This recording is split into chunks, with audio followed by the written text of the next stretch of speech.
तेने अहं संस्कृत वार्ता कथयति। एकः पक्षी अस्ति, सः आकाशे अत्र तत्र गच्छति।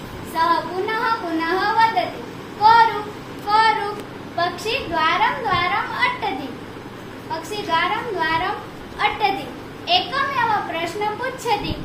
जनाः उपहासं कुर्वन्ति। कः अपि उत्तरं न ददाति। पक्षी निराशः भवति। सः वनं गच्छति, वृक्षे उपविशति च। वृक्षस्य अधः वैदेशी वाग्भट्टः अस्ति।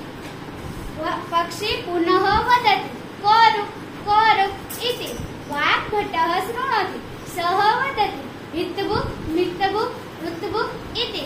अर्थः अस्ति हितकारी भोजनं करोति, मितं भोजनं करोति, ऋतु अनुसार भोजनं करोति इति। सः निरोगः भवति इति।